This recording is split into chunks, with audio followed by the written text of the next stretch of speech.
Okay. It's official. We are live, and this is a round table. I'm not exactly sitting at a round table, just as an FYI.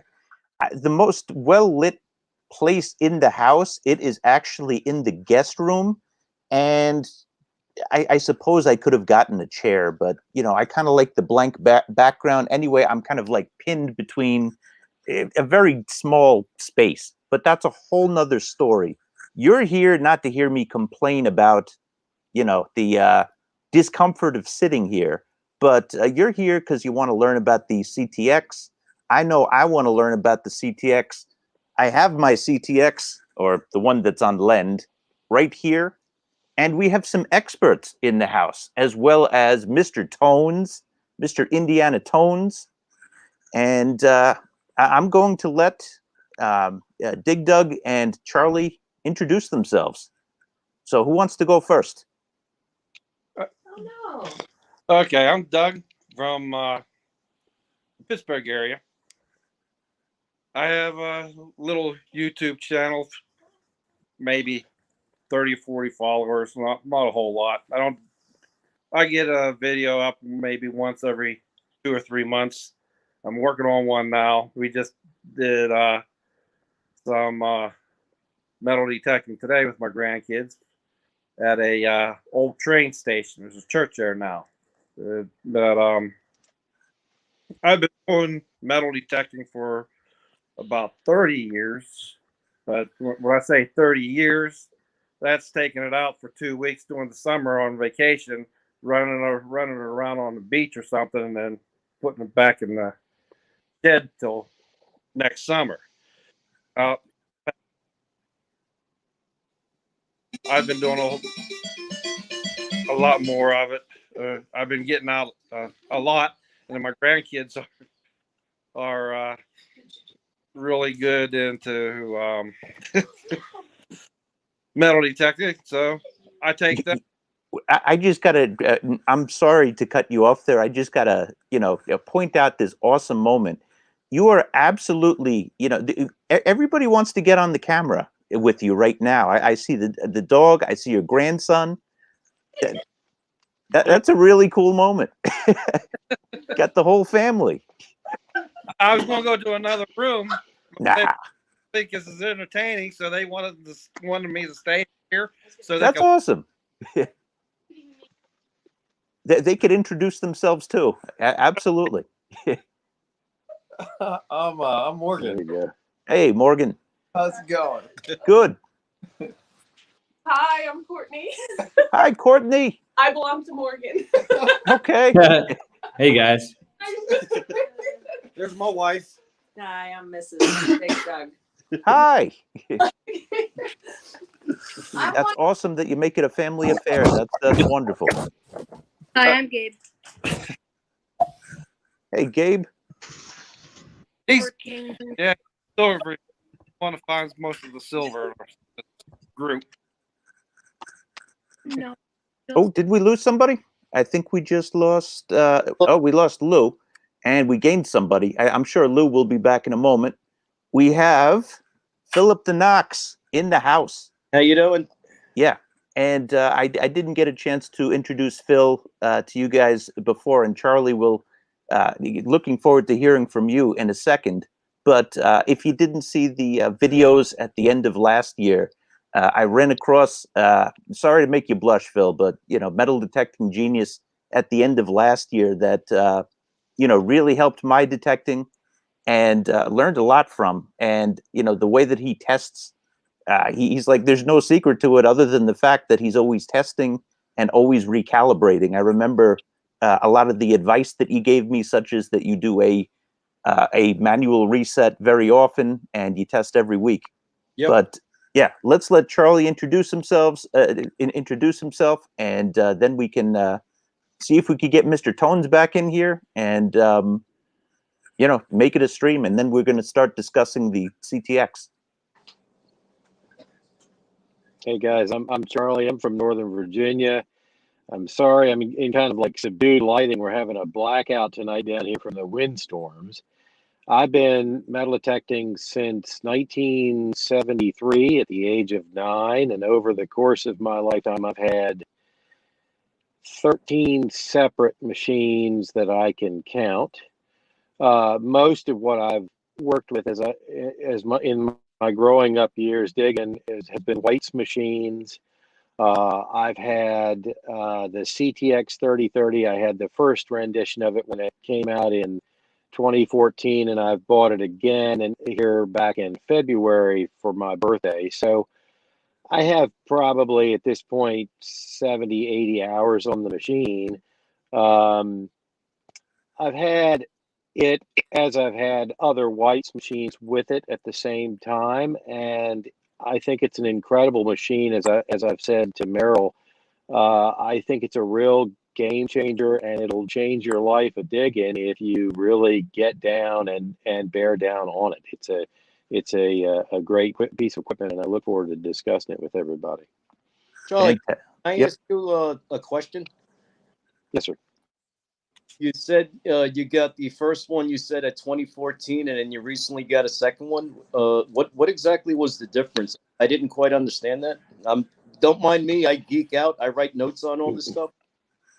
Oh no. We I appreciate bought you, the Phil. first one, and absolutely. And to be honest with you, in the learning curve, brother, I got overwhelmed by it. I got to where I really was having a hard time managing the information it was trying to give me. And so when White's came out with the V3, the original V3, Okay. I sold the CTX and got Oh, the V3.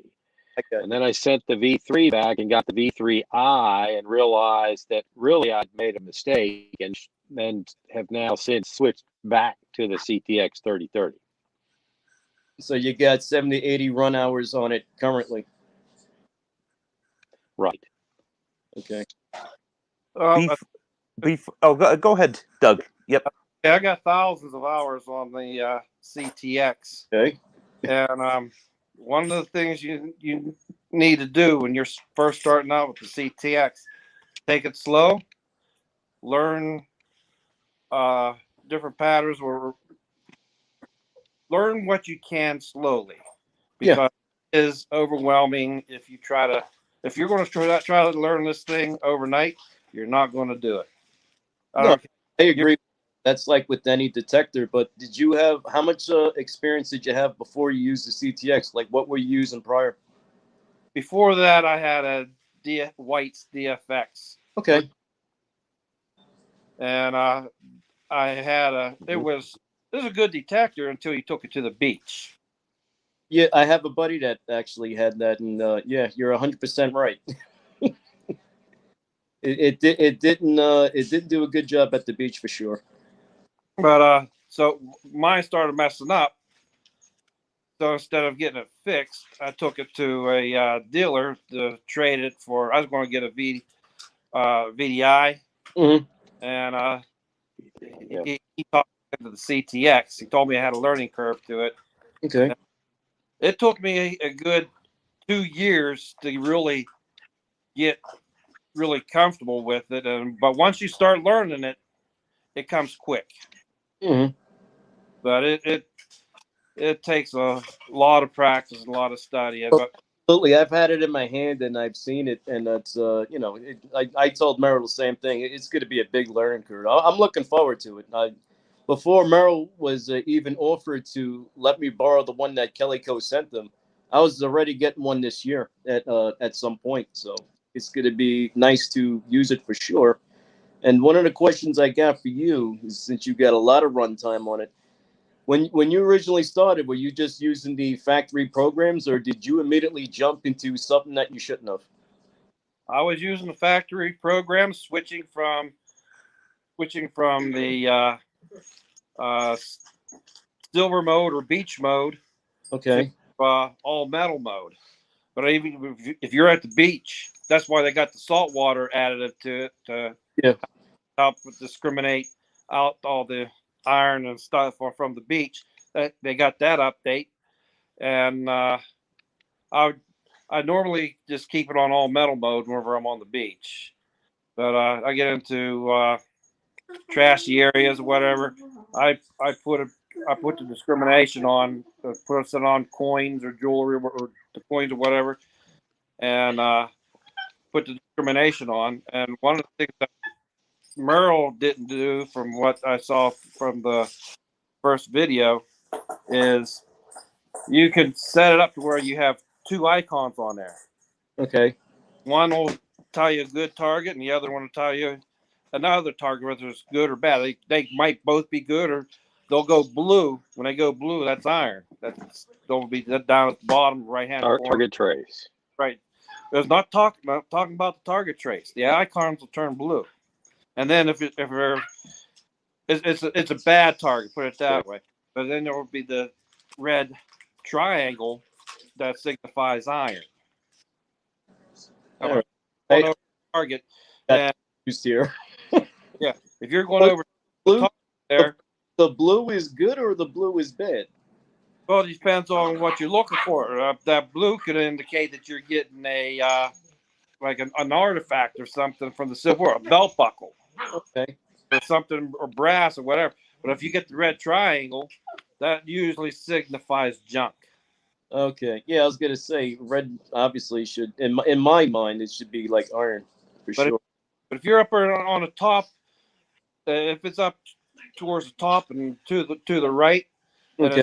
then it's filled in with, you're getting the numbers that come up like a 1245, 1246, 1247. That's your range, right? What's that? That's your silver range? Yeah. Usually 1246 for a quarter, 1244, 1245 for a silver dime. I mean, I use the Knox, and I don't detect by target ID at all. I detect by sound. Is the sound, with so many years you have on it, do you know what you have simply by hearing it and without looking at your target ID? You'll know you got a good target. And that's like a coin, because there's very specific sound that a coin's going to make. Yeah, absolutely. But you need to look at your target ID. Really? See if it's going to be silver or not. And even at that, Well, if it's a deep target, you might have a 1240, which would normally indicate like a penny, and you dig down 12 inches and you silver down. So I was just and Phil, thank you for the questions. I'm just geeking out that you have a pen in your hand and you're taking notes. Like, that shows what a student of the game that you are with Metal Detector. I almost got a full page. Wow! Oh, man, that just makes the teacher in me happy. Can I add? I want to add one thing to what Doug was saying. Sure. And that is the way I hunt with this machine, which is something that is really important, and I hope you'll pick it up. Mm-hmm. The machine itself, and I think Doug will agree, is self-validating. By that I mean you will hear a good tone, and then the screen will hand you a visual which will verify the tone.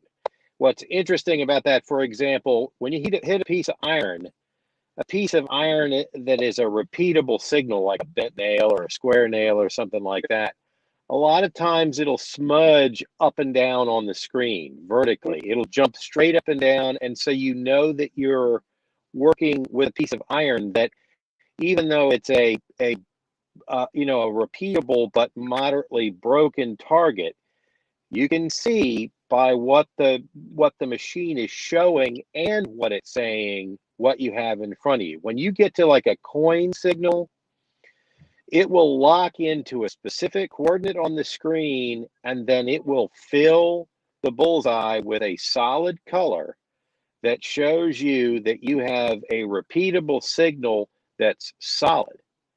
And so then what the machine does is it teaches you what to dig in two ways, both by sound and by visual. And this is why I watch Merrill all the time hunting in New York. I watch you guys with these Knoxes, because you'll say, oh, I got a 2627. Well, honestly, Merrill, to a guy like me that's running a CTX, that's meaningless because a 26 or 27 isn't showing me on a physical map where that target sits and what that target's doing. Relative to the machine that you use, I see. Exactly. I can't see. I don't understand how a Equinox works or whether that technology is actually better. It's And good. I've never seen an ETrack. So I don't know how the ETrack would respond. Right. But with the CTX, you're more likely to go get an iffy signal because of the way it paints. I think Doug would agree, because of the way that it paints on the screen. And I think that goes a long way to what the CTX can produce in terms of trash versus good targets. So I'm just going to try to like circle in like, a lot of the stuff that you said. So just to make sure that I understand it, I'm not taking notes like Phil is, but it seems to be a very visual machine. It seems to be one that gives you a lot of information on the screen, and the nuances of it come very slowly.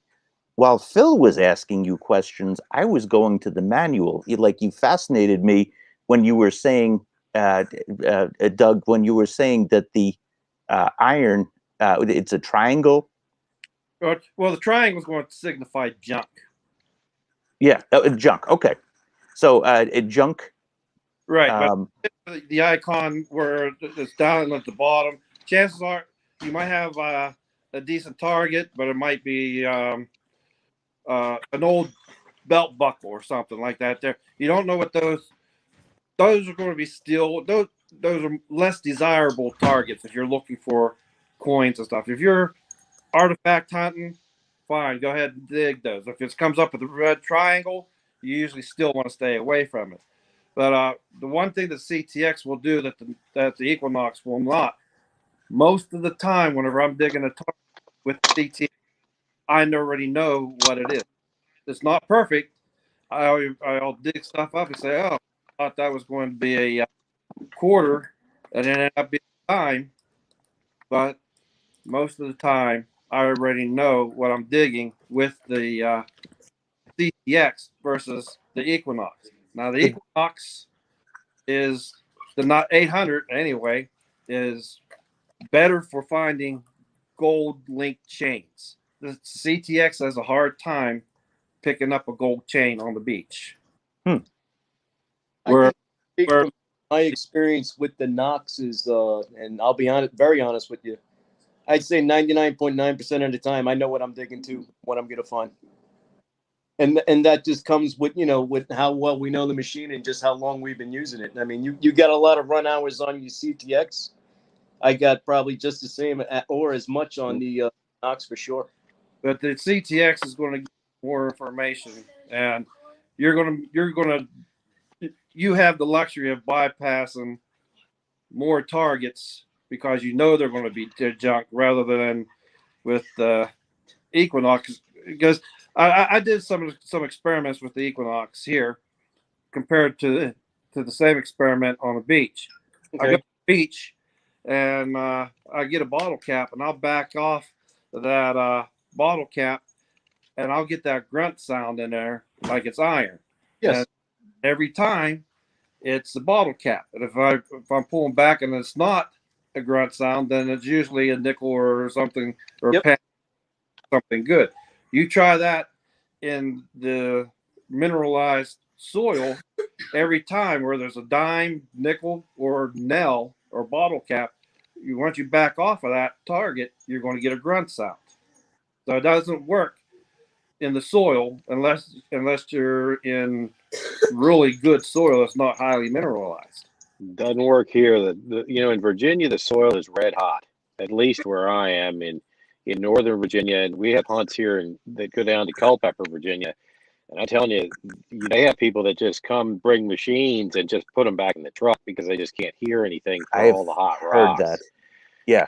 And it's true. Yeah. So I live in that environment. I hunt that environment every day with this CTX. And it's true. The CTX, you get different signals even based on where the target is under the coil. The other thing that's interesting about the CTX that I appreciate is the modulated sound, where if the target is deeper, it sounds softer and Yeah. actually reads differently at first. And what that does to my brain is it gives my brain the third dimension. So not only am I figuring out what the base metal is, it's also giving me a functional change in sound and signal for depth. And what's really interesting about that is when you start digging things like buttons and brass objects, it really makes for an interesting change in the way the targets sound. You'll still dig them because of that paint job it does on that screen. It's all gathered together, and it may be a repeatable but clipped kind of signal, but on that that screen in front of you, I'm looking for stuff that's gathered together, and I'm gonna dig it. If it's a reasonable signal, I'm bringing it. Well, one of the things that I do with my CTX is I went in to where you can adjust the sound on the five Right. tones, and on the fifth tone, I have it set at 1246 and up for the highest tone which it'll go to, which is a 1200. Okay, so and then I'll back it off a few from there, so a few hundred from there, so you can. When you say the highest tone for a 1200 and you got it 1246, are you just setting that tone to Okay. particularly for your silver? Yeah, I have it set for that silver. So if I am silver, like a silver quarter or a half or a silver dollar, Okay. it's banging, it's pinging real high. So I know, hey, I'm over top of silver, or it could be a silver bracelet, silver ring, whichever it is, silver spoon. I'm silver. Okay, for the absolute beginner, what settings would you recommend for the CTX? For the absolute beginner, run what you got for the factory. Yeah. Run your factory Out of the box programs. That's honestly, Merrill, when I use it, that's what I'm going to be running probably for about the first month, is just straight factory. And then if I'm going to fold things or like switch things, I'll take it to my test field, but then I'll just factory preset it and run it the same way it came out of the box again. Very curious what you get, Phil. What I think you guys know, I couldn't get past 6, maybe 7 inches before, on the basic settings, I had to open up the notch. I had to, the sophisticated notch, like on the ETrack. I struggled with that. I went practically all metal mode in order to go deeper. I'd say, what I did was, back years ago when I first bought the machine, I started with the out of the box settings, and I air tested a bunch of relics, and I air tested a bunch of coins, and figured out what the sounds were going to start out like. And I went with, like Doug says, go straight out of the box. And then if you start straight out of the box and you start finding stuff, you start getting a feeling for it before you really start monkeying around with the settings.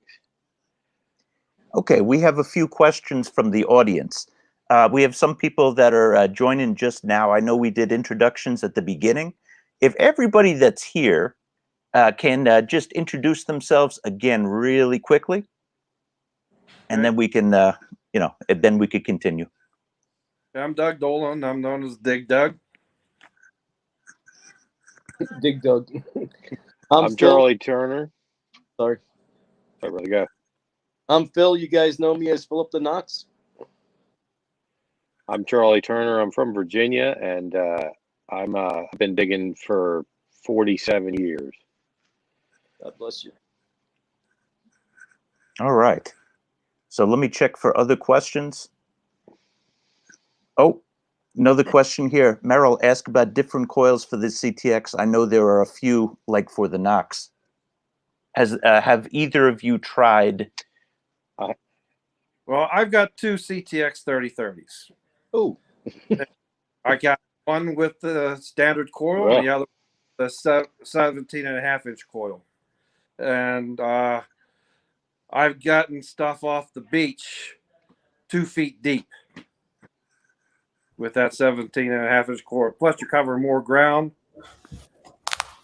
In the video that I released, my first trial with it, several comments were made about its performance at the beach. That it's arguably a superior beach machine. It is. It's better than what your the Equinox is, but you're paying for it. That's the difference between the Equinox and the CTX. If you want a life changing detecting style, you're going to have to pay for that CTX. If you want to go cheaper but get the best machine, the next, in my mind, the second best machine on the market is the Equinox 800. So you're saying that your I've got number 3. one. Oh, sorry. Go ahead. I was just going to say We- I have the 6, the 11, and the 17.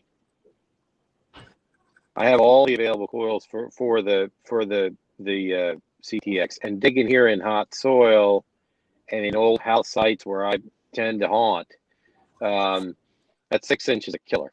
It's an amazing coil. I haven't been to the beach with it. I can't speak about beach hunting, but I can tell you that 6-inch separates like nothing else, and you don't lose a lot of depth beyond the 11-inch by doing it. It's a very powerful coil. 17, the 17 here is going to be for open field digging. It's going to be for really deep stuff, really clean places that have been hit hard. That's Right. why I have it. But the 6-inch, don't lose sight of the 6-inch coil, because I'm telling you, it's hot. It really goes to ground and brings the stuff out, particularly in trashy areas. Charlie, can you tell everybody a little bit about the Virginia soil? I mean, I've only learned recently about the what is it? The red clay iron Yes, and that's in the ground. Yeah. high concentrations of iron. It's a very red, hot soil with a lot of hot rocks. I live in an area which was mined for gold. There was a Virginia gold rush. I live in that band. And so there's a lot of pyrite, a lot of iron-laden quartz. And so there's a lot of stuff down here that really makes a machine chatter. And if you can see it, you'll see the band on a map. It's really a hot area. And so where I am, you really need a machine that can do a good job of ground balancing. And the CTX is probably as good of a machine as I've ever seen. I mean, the only other machines that anybody works for deep stuff around here are pulse induction machines. And I've had the TDI, I've had a couple of PI machines. And the problem with it is you can't work a PI machine at a house site. It just drives you insane because you're digging literally everything because you can't discriminate. My clubs told me that when we go down there, that they had trouble with Equinox, and they recommend everybody get a PI. But that's for fields I'm talking about. Yeah. Well, that That's right. 17-inch coil on the CTX, it acts like a pulse induction machine. It goes deep. That's what I've been told. You broke in and out, and I apologize, but did you say the 17-inch acts like a pulse induction? Yes. How? Can you explain? It'll go almost as deep as what a pulse induction machine would go. You're instead of going out and buying a pulse induction, buy that 17-inch coil, put it on CTX, and you're going deep. How deep is deep? That's exactly why I bought it. I've gotten On a small target. on a small target. like a quarter Let's say a silver dime. silver dime. I think my deepest silver dime I've gotten about 13.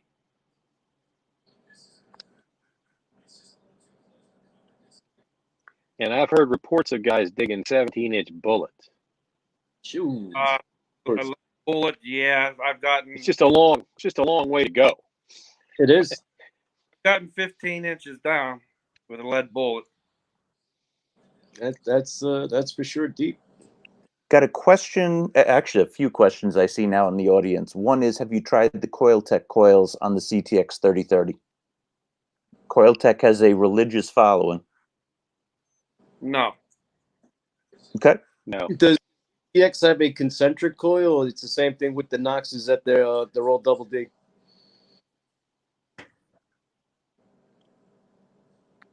I think, Doug, aren't they all double D? Well, I'll tell you what. I'm going to go get my CTX, and I'll show it to you. The one I have right now has the big 17-inch coil on it. Right on. Somebody came to a seated hunt with the CTX with that gigantic coil. I don't know how big it was. You don't do that on a seated hunt. But yeah, this thing looked like a spaceship. Oh, what, the 32-inch coil? It was. I never seen anything that big before. I don't know 17. what it was. I don't know how big it was. I was like, whoa, okay. I seen it on Oak Island. He puts a 32-inch coil in his CTX. I saw a picture of that. Like That's a flying insane. saucer. Wow. Great. So we're going to be getting a live demonstration. That's awesome. And Charlie, let me say thank you. I know you're in You guys still with blackout me? right now. Or did I lose you? Yeah. Oh, no, you're still here. Oh, I know you're in blackout Well, now. So thank you. For roughing it. Well, and look, I appreciate being the opportunity, brother. Right on. Thank you. No, same here. I know you, when we first went on, before we went on the air, you said you've been detecting since the 1970s, correct? Got him down for 47 years. 73. That's incredible. I've said many times I don't pretend to know everything about detecting. I certainly do not, and I really want to learn. So, Well, we're waiting for Doug to come back. If you got a second, let me tell you a quick story. Yeah. When I was 9 years old, I went with a buddy of mine, and we went to his house because he kept telling me he'd had a war at his house. And we dug a big, nasty, loud signal. And we dug up this piece of iron, and we put it in a wheelbarrow. We came up a dirt road, running it up this dirt road, and his father came down behind us in a pickup and said, "What do you boys got?" And he says, "Daddy, we've got a bomb." And he looked down in there, and there was a lot. We dug, as two 9-year-olds, we dug a live Hotchkiss shell with the brass end still in it. And we were running up a dirt road with it in a wheelbarrow, bouncing around in a wheelbarrow. And so he said, "Why don't you all boys come on up for lunch? We'll have grilled cheese with bacon."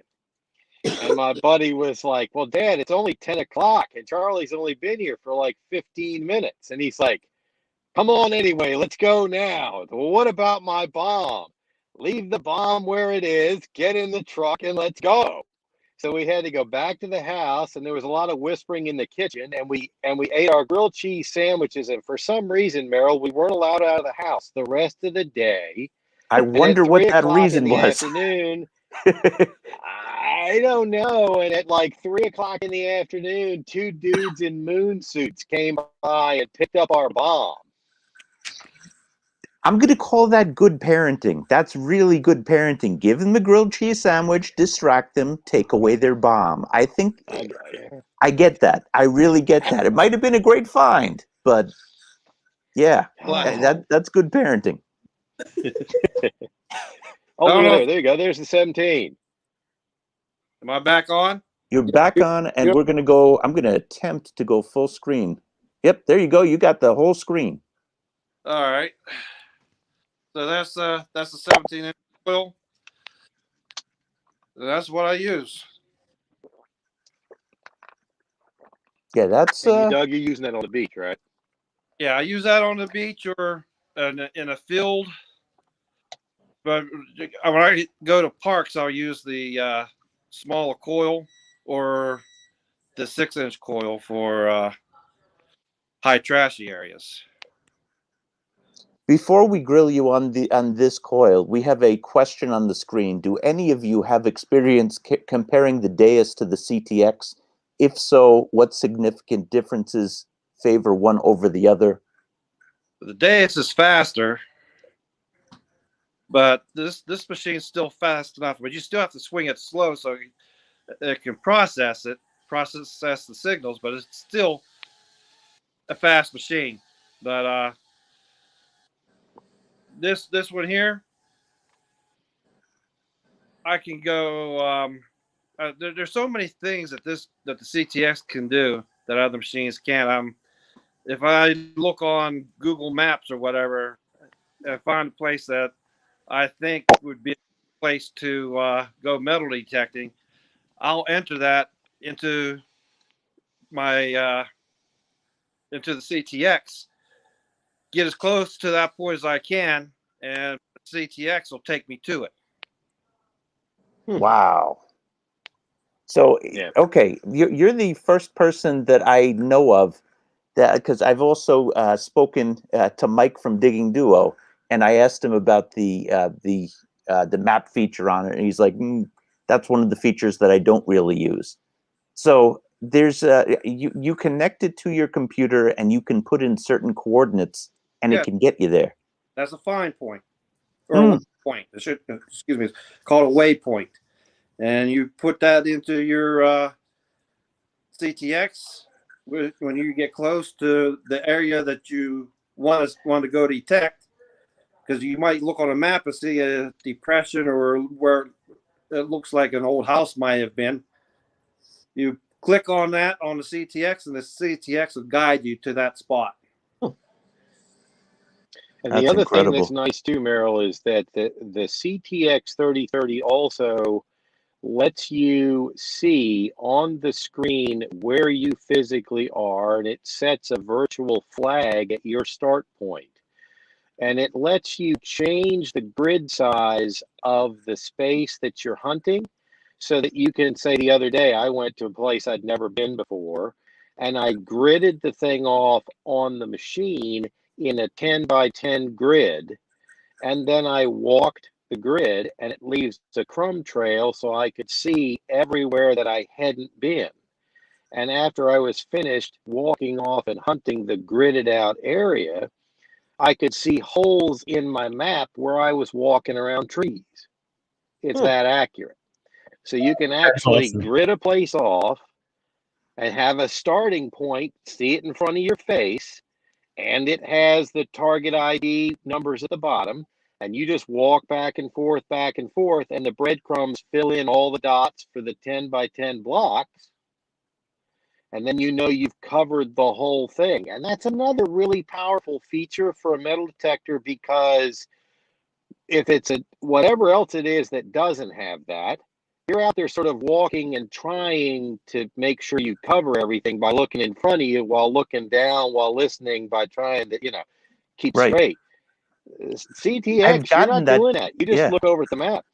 I've gotten that comment in the videos before, and people have said you should try gridding, and I'm like, okay, when you stop swinging and you go home, you sleep for the night, and you come back, are you going to remember exactly what? This is unless you scientific, right? Take it out, or on a beach you could use your scoop if it's the same day, and you pretty much see you up. But when you're at a historical place or a farm, that really is awesome. Well, one of the things that you that's all in live time. GPS, it gives you all that information. It does. It gives it to you all in live time, including the GPS coordinates that you're on. And when you get home, you can take that information and load it into the program they send you, which is called Exchange 2. Okay. And Exchange 2 lets you overlay your entire hunt onto Google Maps. Yeah. That is pretty wild. I think it would impress Mark Thomas if you can play Tetris on it. That's his question. Can you play Tetris on the CTX while you're swinging? Thank you for that question, Mark. one of the things you'll like, Merle, is if you're using those flags when you're on a beach, or every time you start a geo hunt, and every time that you find something, you create a find point. And when you go back and you plug your machine into your computer, get it on the exchange too, and get your account there, you will see all of your finding point or all of your finds where it's located at on the beach. So you can, Oh wow, that's pretty cool too. So it tells you, like, say if you're in a certain line, what area, and for the next time you're out there, that's an area you'd want to hit first. right. Am I So it'll show correct? you a line. Right. If I lost the audio on that again. What did he? I'm sorry, I apologize. What did you say? Yes, it'll show you your straight line where you're going, because I like to zigzag up and down the beach. Oh, you're I like I watch a lot of Merle's videos there, but as you go along, every time you find a find point, even if you're out in the water or whatever, Mhm. you create that find point, and you go back and look at it on your maps, and you see, okay, this is where I'm finding all my targets. I'm not so. going to here Makes or it like a scatter plot. Yeah, Doug, your man and putting in that the find points. Like, is there something, like, say you find a gold ring on the beach? There's something that you're hitting on yes, your. Okay, yes. I get. So, Yeah, you just push a button. What okay, you do is You push a button and save it. you okay. save you push a button, you save it, you try to remember which find point that was. You count your targets. Okay. Because my next question too, And now, you go in there and label that. Yes, I found a ring here, or I okay, found a time here. so let's say one particular day at the beach, you enter 10 of these waypoints, these find points. Now, can Okay. you upload on that on your computer, and it'll give you a visual of what your line was, where these points were? Yes. Yes. Okay, that's actually pretty cool. Question from the audience. This is from Delaware County Diggers. Still not really sure I would drop $2,500 for a detector when you can spend less than $1,000 for the Knox 600, 800. That's a good question in terms of value. Is there, between the two of them, what would both of you consider the better value? And actually, I'm sorry, like The Charlie, the red clay alone, I don't think the Equinox is going to work in that environment. Right. Yeah. I don't know. I mean, Meryl, I watch you all the time, and I've been trying to study the 800 to see if it'd be a good backup machine for me. right. I remembered I right don't after have I that asked. answer yet. Gotcha. Yep. I don't know. If you can afford it, get the CTX. If the money isn't the problem, get the CTX. And the other thing is time. You have to you if you don't have the time, don't spend the money, because you have to have the time to put into it to learn this machine. It's not going to be like the Equinox where you take it out of the box and hit the ground running. The Equinox is very good. Is very good for going out there and finding stuff, except for maybe that really high mineralized soil, but it's got great separation. The Equinox is a great machine. If you don't want to go spend the money on the CTX and you don't have the time, I'd go with the 800. But if you've got the time to put into it to learn the CTX, because it's going to take you a long time to learn all this stuff that the CTX can actually do, buy a CTX. It will never be outdated. In fact, when you plug your CTX into your computer the first time, you're probably going to be able to download new programs coming from Minelab. And then there's programs that you can download from the internet to load onto your CTX. Special gold hunting programs. The CAC or the what's it called? Tagpole program. I mean, there's there's Right. there's another silver, different high trash program that you could download onto your CTX. There's a list of 10 programs that you can have on your CTX. And you could take out ones that you don't want and put the newer ones back in. What would you consider to be the best programs or the best settings for depth on the CTX? For me, if I'm in a really high mineralized soil, I'm running with the with coins, the coin program. Sometimes I'll go with the silver program in real high trashy area because you're eliminating that all that iron and everything, but you're going to suffer a little bit on the depth. But I haven't had any problems even running with the discrimination on at getting deep targets. When I say deep targets, I'm talking 8-9 inch targets. If you're going to go deeper than that, you're probably going to have to run an all metal mode. And most of the targets. And what I do is, with Go ahead. well, I was going to say in hot ground down here, there is a setting in the CTX that is coin ground. There's a coin ferrous and there's a coin ground setting that blanks out a lot of hot rocks. And what happens is here, 9 inches is a deep target. And so what you do is I switch back and forth. I do what Doug does. I switch back and forth a lot between discrimination and all metal mode. If I can pick up a signal that's got a little bit of a chirp to it, and I can get that chirp to come back a few times, I'll go to all metal mode and let it punch down and then go to the numbers in the screen from there. Just ignore what she sounds like and go to the numbers and the screen and see how that target shapes up on the graph. And that's how I decide whether or not I'm going to dig it. That's why I say it's a self-validating machine, which I don't see in an Equinox, because I see numbers on the Equinox you guys run around with, but with the CTX, when you're listening to the sound, you're getting modulated depth, you're looking at some numbers, and you're looking at a graph. All of a sudden, the machine is self-validating for you, and that's what's getting you to dig. And I'll tell you what, any machine that gets the dude swinging it to put a shovel in the ground is going to bring stuff out of the ground. I mean, really, in the end, guys, isn't that what it's about? We're going to places where there are fewer and fewer targets that are harder and harder to find because they're in, differing environments over time. And so we need to put a shovel in the ground to find it to begin with. So you're looking at a machine that self-validates and convinces the human to stuff the shovel in the dirt. I would definitely, one of my goals moving forwards is to become more efficient.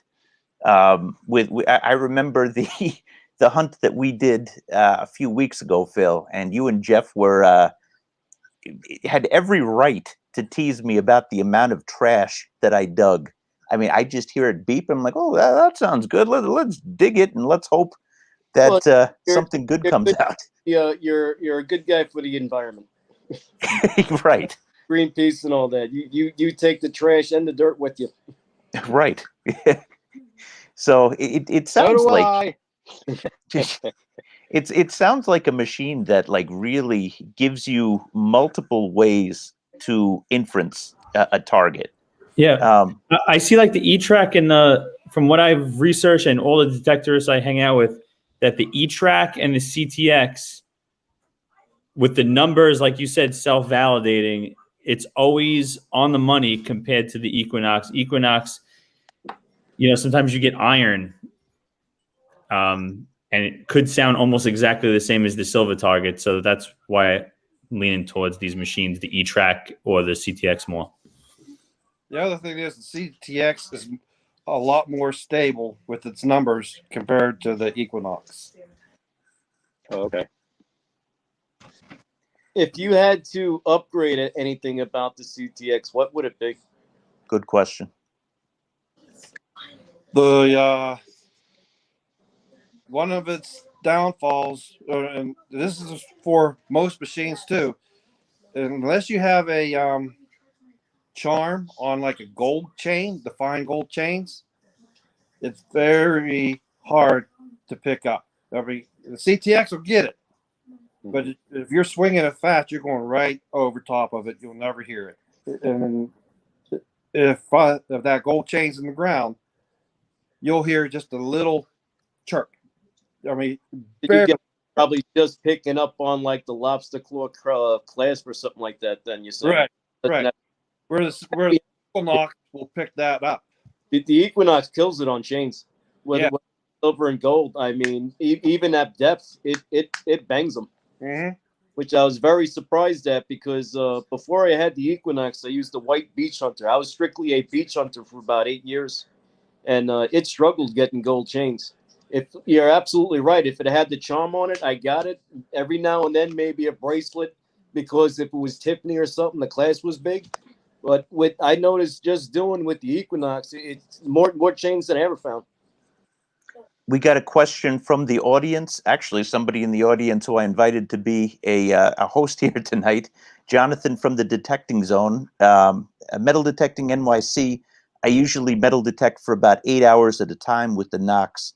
Does the CTX allow for long hunts, weight-wise, or is it prohibitively heavy for longer hunts? It's a heavy machine, but even with the 17-inch coil on it, it's very well balanced. You can tell that the weight's there. I'll go out on the beach with that 17-inch coil and swing for 4 or 5 hours. Not a problem. Yeah, I bought one of the. I apologize, Charlie. I was going to say I swung it a little bit. Very well. Well, I will say I just wanted to put in as a sort of a plug to Minelab. They've developed a harness. I bought the harness for it that has a system whereby it hooks to the machine, and you put the 17-inch coil on, and literally I can swing the machine with one finger. Ooh, wow. I've thought about getting that, but I've never had the need for it because it's balanced. Yeah. I saw a really old timer the other day on the beach. Right. Actually, my last vid, guy was really old in the water. He put the harness on, and he said it's nothing once you put that harness on. That's right. That's the only place I have a problem with this coil is in the water. I'll go with the standard coil if I go in the water with the CTX. Well, don't they have the little cutters attachments that you can put on the coil to make breaks when you're swinging back and forth?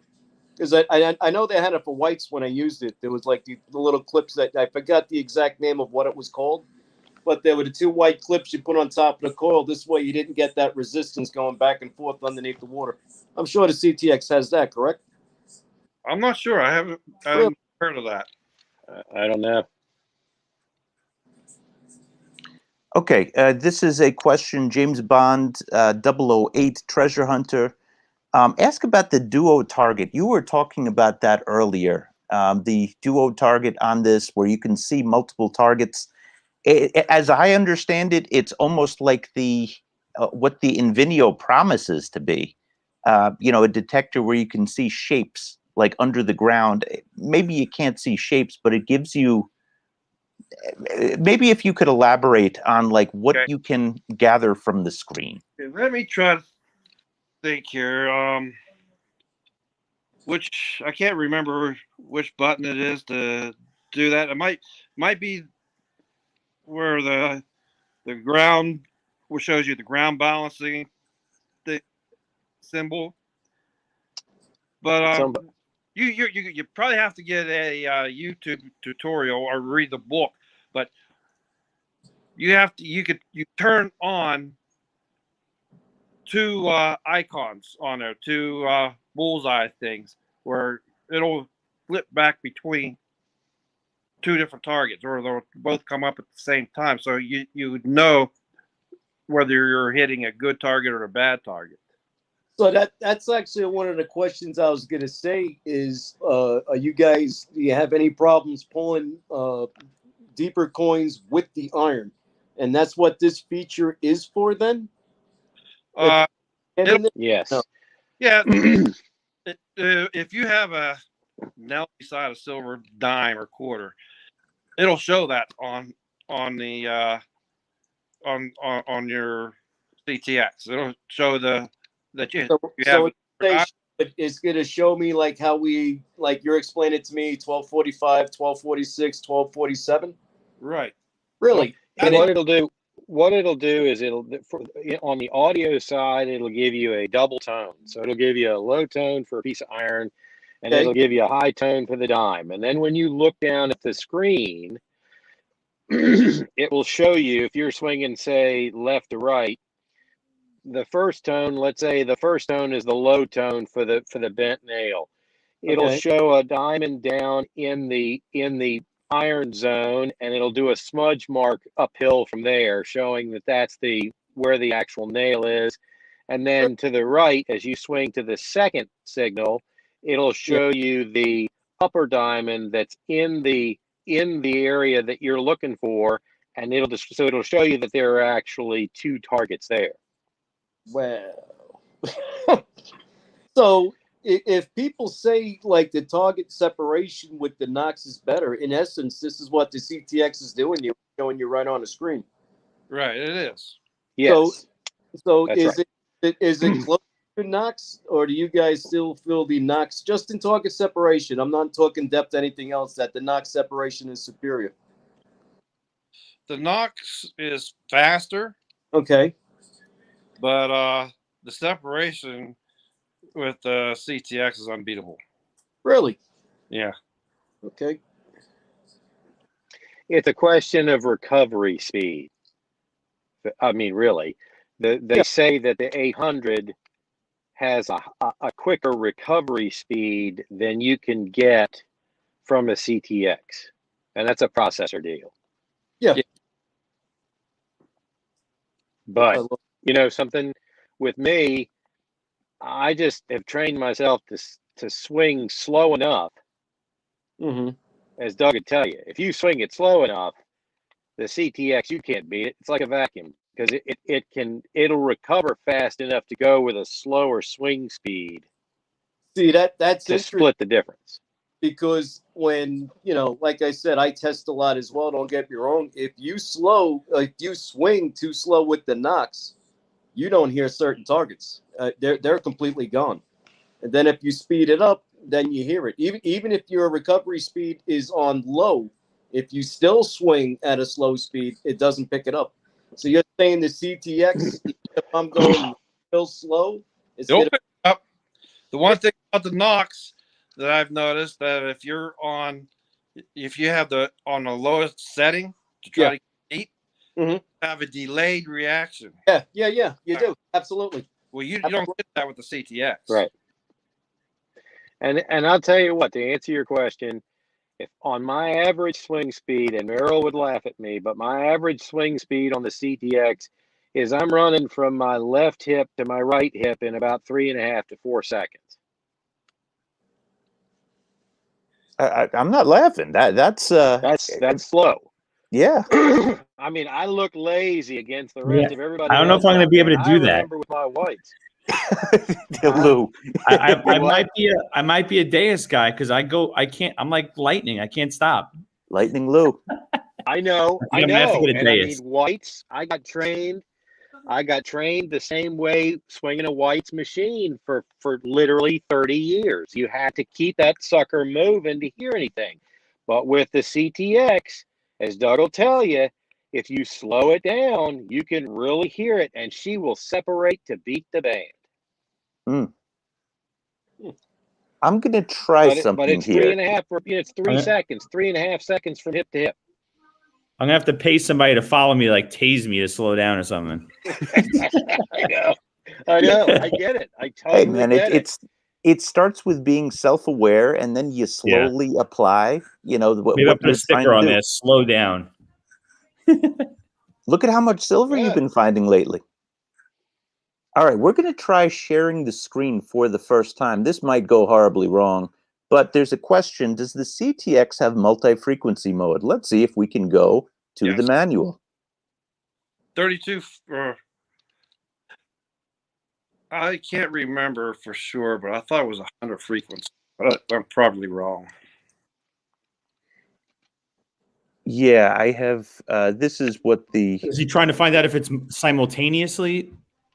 I know there's definitely more than one, there's a lot of them, but I don't know if Yeah, it's there's all a at the lot. same time. Can everybody see my screen? 50s. I don't know. Yeah. You can see the screen? Yeah, there you go. Yep, there it is. Yeah. Technical specs. There we go. Technical You're in. specifications. This is also with Delaware County Diggers who's saying Merrill doesn't like to read the book. I do, just like, I know I'm getting teased, but I like to Delaware. He's try it the first. gentleman.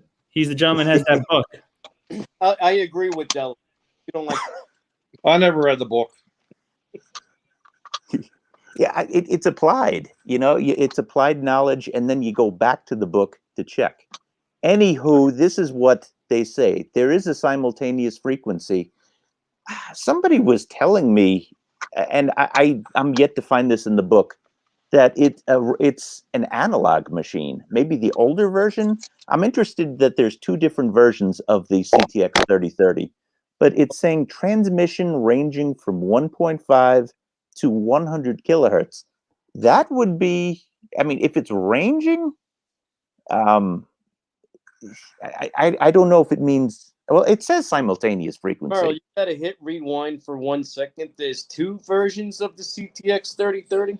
Yeah, didn't one of our guests I don't say? think there is. There's really only ever been software updates that I was ever aware of. Right. So I when I brought my CTX to a hunt, somebody said, "Oh, he has that version. Mine's not even that version." Okay. They were trying to imply that mine was older. If I bring my machine up here, would you be able to tell me if it looks different than yours? Well, let me tell you what one of the major version changes was to that machine.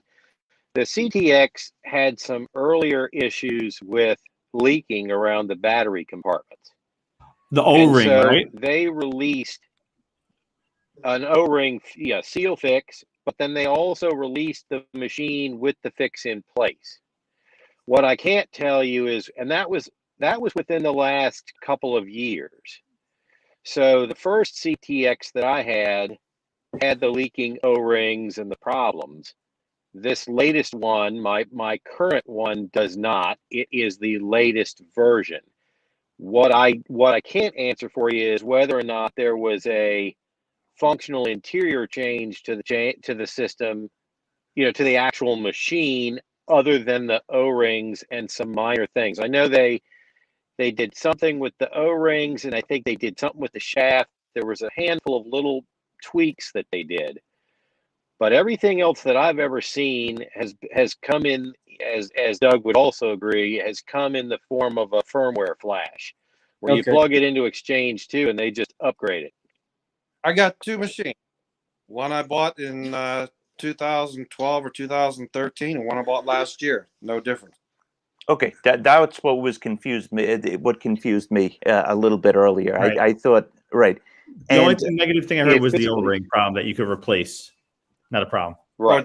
But the old one. I don't think there's any, but the new one doesn't. but I don't think there's any other technical change to the machines between the two iterations. I think it was just, wasn't it, Doug? It was just the O-ring deal, I think, and maybe some shaft changes.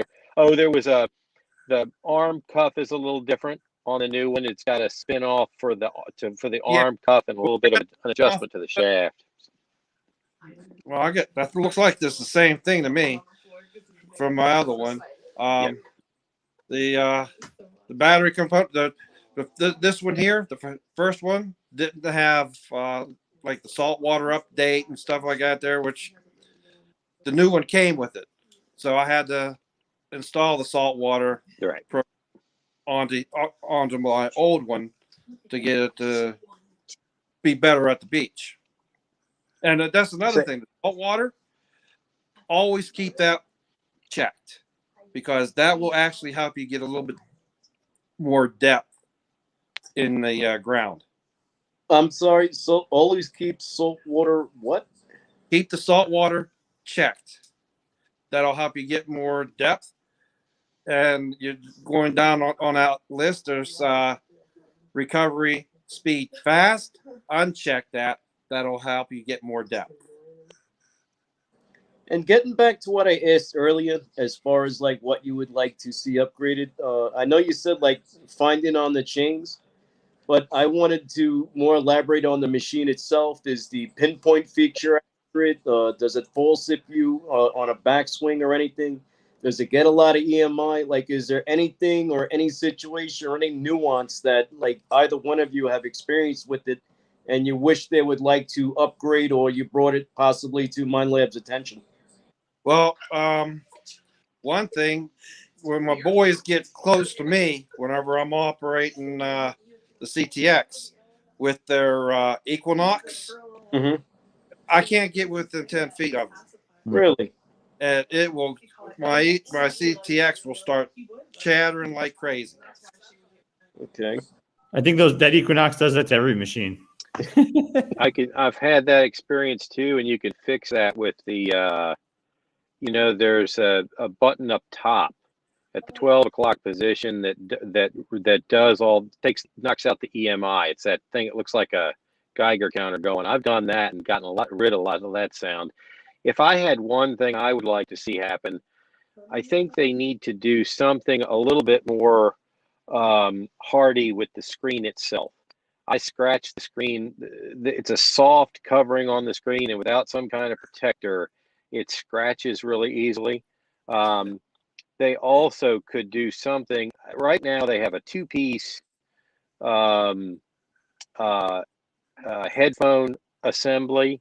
They've got a piece that goes into the back of the machine and then screws in. It's got a thumb screw to screw into place. The way that's set up is that with that in place, the machine is actually not waterproof.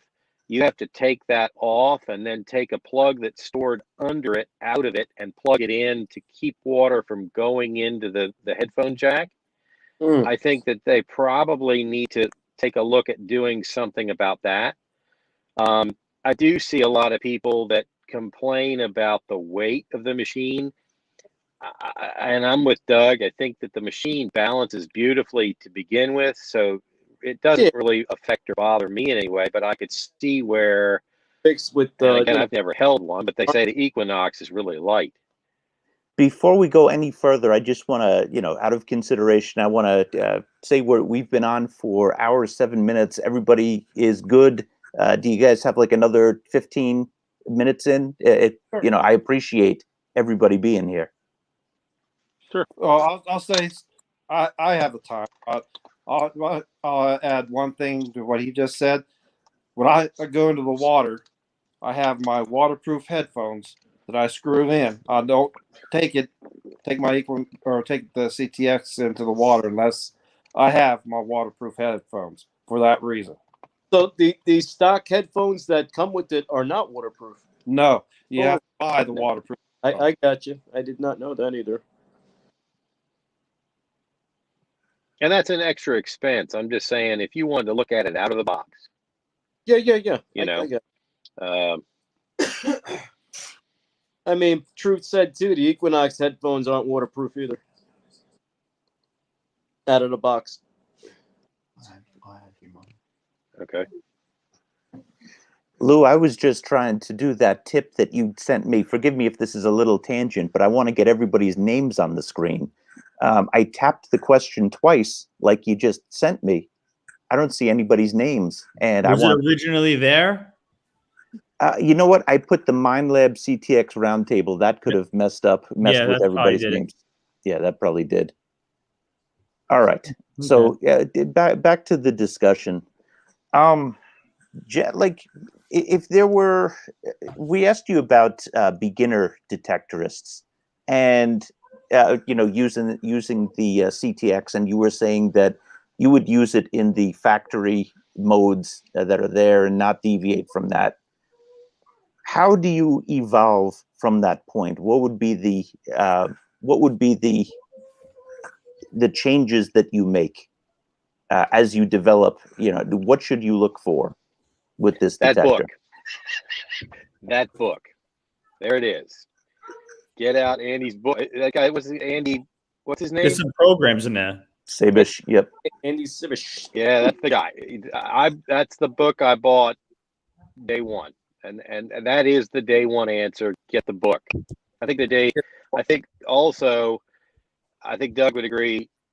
You probably want, as a beginner, to start with the stock programs and then pick a stock program, say like Coins, and edit it and take one coin and change one setting and air test one coin against one setting to see what the thing is going to do as you change settings and put them back. Because there's so many sub settings even to a program that you can change that you're going to need to learn what the settings do. And I think personally the best way to do that is pick one of the stock programs, edit it, change a setting, air test it with something, change it back, air test it again, and then move on and learn what you're doing that way. That and that book. I can't delete I can't do it right now. For trashy sites, what would you recommend? I know they have a high trash setting. New York is... That's my biggest question, because there's like a trash layer, natural drops, and then you have the historic stuff underneath, the silver underneath that. So we want to get under that. That's how the whole city is. That's a fast recovery, and put the trash, make it, change the program. If you're running Coin, change it to high trash and make your recovery. You want fast recovery and you want recovery deep to be turned on. That's how I'd do it. Because what that does is it picks up the processing speed a little bit. And then, like I said, slow down your swing. Okay. And just dig away. There's one thing I will say, because I got to go here pretty soon. Yep. But you were trying to edit a program on the CTX. You can do it that way. It's a whole lot easier to get on the computer and do it from there. It's real easy. Noted. Definitely noted. Hey, I got to get going, so I got a problem. Dig Doug, thank you so much. Truly, truly appreciate it. All right. Yeah, we could actually probably... well, let's turn the mic over to Charlie, somebody who's been detecting for a long time. And let's give Charlie a chance for some closing thoughts. And, then maybe wrap this up in about 5 minutes or so. Thank you, Dig Doug. All right, have a good... Thanks, Doug. Good to meet you. Take care, Doug. Oh, I missed him. Thanks, Merrill. I just think that, it's a machine that you have to come at. You have to come at the CTX 3030 understanding that you're going to learn more about metal detecting than you ever knew existed. I hate to say it, but that's just what it is. And you're going to have to walk through each of the pieces. Like, for example, there are audio tone settings in that machine that I can't, my head can't get around. There's so many. If you go into the Relic program just the way it is out of the box, swing it a few times, I can't figure out what it's actually saying. It's and so I'm the guy that I like low tones for iron, high tones for Coins, but I think really you just have to, that book, is just a piece of gold in your hands. If you get that book on the CTX 3030, that's an excellent resource to start with. Copy other people's programs. There are programs, I think, in that book, in the back of that book, and get other people's programs and copy them and test them, because they'll help you.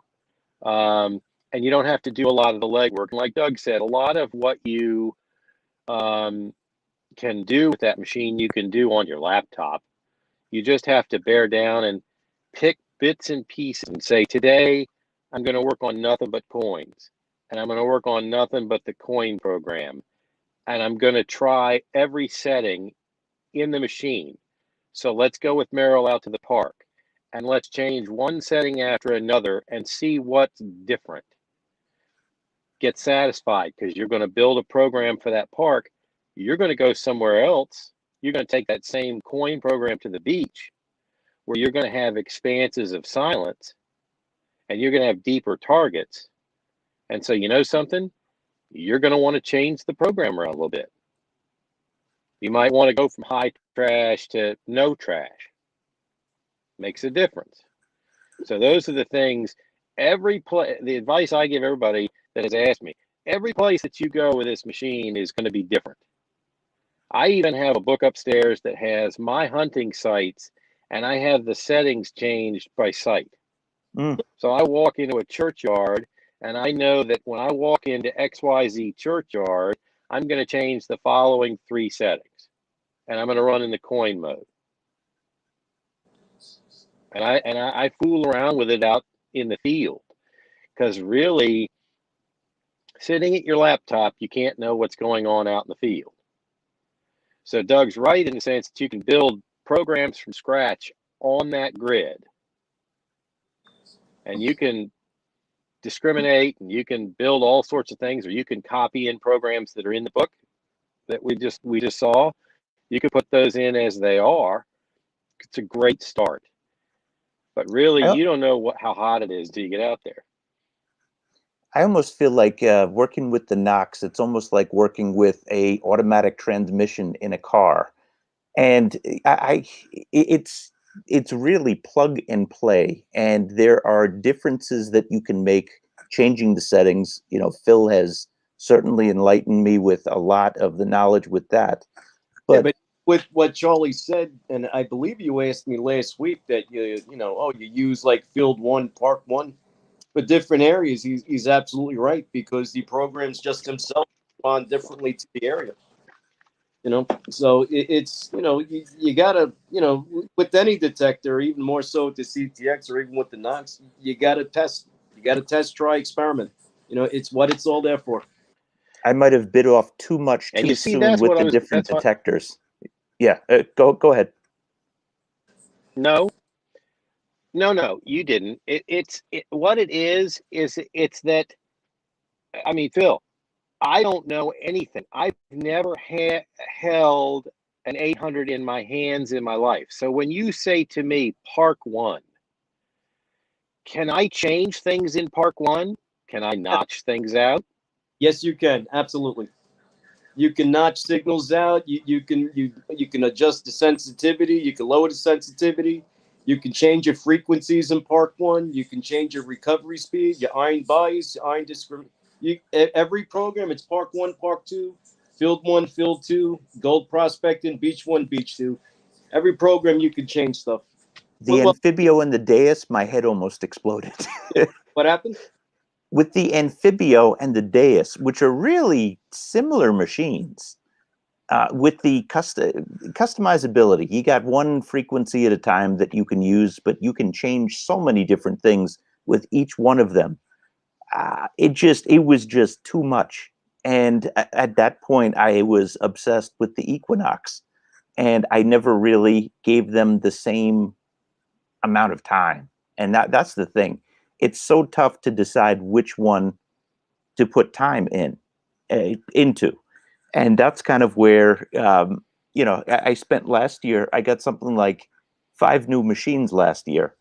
And, I wasn't doing justice with rating them, because you certainly need to use them to rate them. But the ease of use with the Equinox, it definitely resonated, and it was something that was more manageable. It's a detector. You can open it up, get your factory sections, plug and play, get out and go. But it also offers you advanced features that you do with it that that you got to learn, like tone break, tone pitch, how to adjust, notching, and all that other stuff. I mean, it to me, I haven't used the CTX long at all. What did I have it for? Like a couple hours, whatever.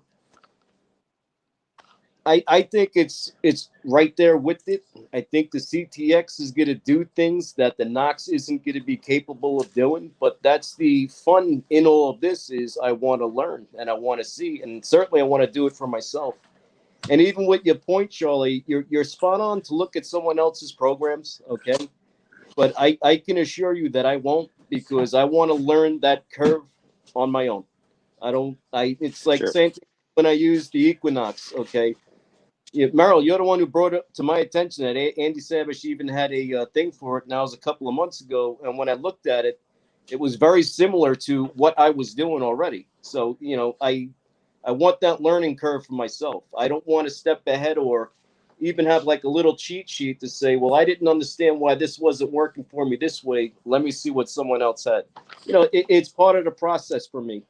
Well, and that's, sure, and a lot of that is because you've got a depth of knowledge that anybody that not everybody's going to have when they buy this thing. Oh no, I absolutely, and I understand it, but it's just so amazing with even some of the things you tell me, like it could be a dual target field, and it's gonna GPS where I'm working. I don't have to grid my area and come back the next day and be like, oh, where did I stop and where am I starting again? There's so much with it, and I'm really just I'm excited. I'm really looking forward to it. There's an aptitude with that I know you got, Phil. It's not just this, but it's like remember the Casio watches that you just they used to have so many modes and stuff like that. There's definitely people, there's some people like I work with that build their own computers, and then there's people like me that go to the Mac store and just buy it's the best computer yet. So I mean, I told myself Excel. And these types of detectors you really need. The more I think about it, I'm like, you just have to have a structure of time you're going to dedicate to it, and little by little you learn every little piece of it, like a college course. That's exactly right. That's exactly right.